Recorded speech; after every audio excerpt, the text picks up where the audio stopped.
you're someone's support system and you're someone's resource, how does that make you feel? I mean, what a blessing.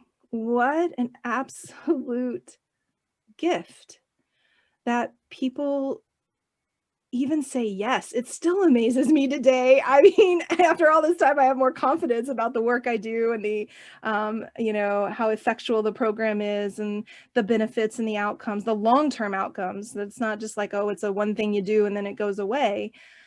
Because I keep up with my clients year after year after year. To sit with somebody in their pain and in their wounding is the deepest honor. It's not something I take lightly ever, particularly in the early day when there's this moment, people are really taking a leap of faith. Because most importantly, a lot of people who come to me are the people who I've tried everything.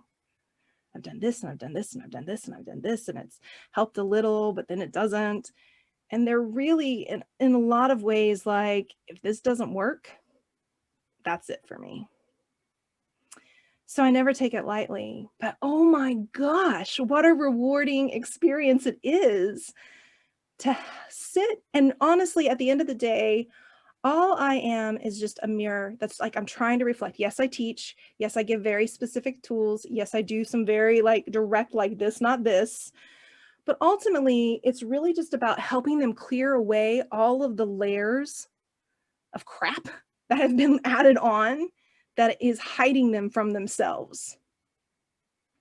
Healing is pretty much 90% unlearning everything you learned as a result of trauma and learning some new things, learning who you are, learning how to connect, learning how to trust, learning how to express yourself, find your voice, learning that you are beautiful and amazing and badass and not letting anybody tell you different, like all of these things.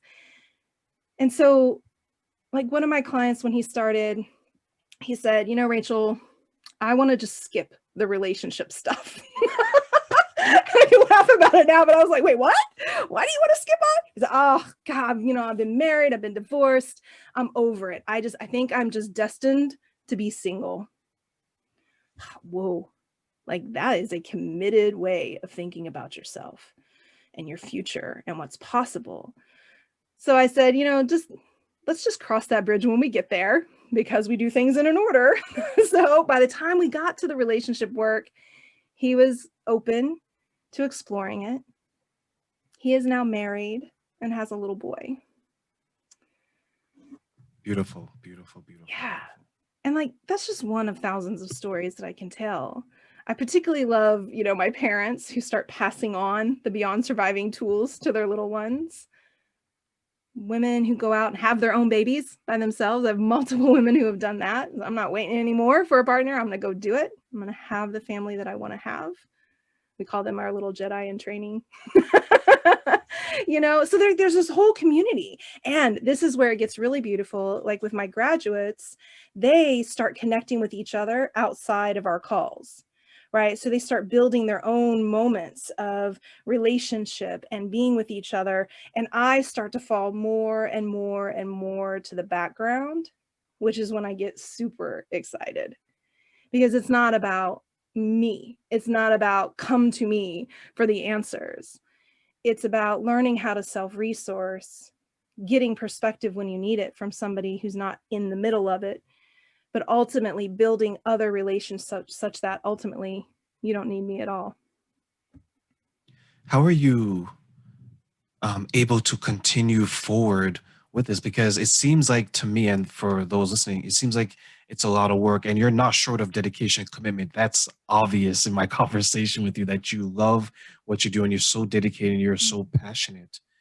Um, when you're preparing your clients for the next step, ultimately hoping they get the relationship that they want, the relationship that's going to make them happy, how do you take them along that journey? Hmm. Well, I usually tell them, don't look to your relationship to make you happy. That's where we always start. That's where we're starting from. We already got a problem. So, relationship is meant to complement and supplement our lives, not complete us. And this is how we can find ourselves in unhealthy relationships because we're putting something on the other person that is not their job.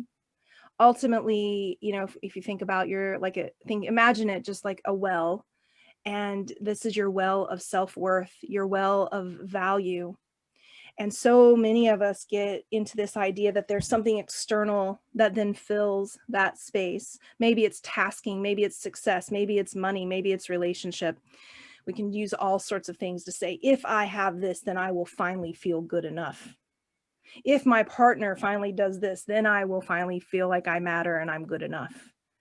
So one of the things that we absolutely work on in Beyond Surviving is separating that out. Value is intrinsic. It is something that you own, not something that you earn. And when you get that, then you can also understand how your joy, your happiness is not tied to the person that you're in relationship with. They can complement, they can supplement, but they're not responsible for it.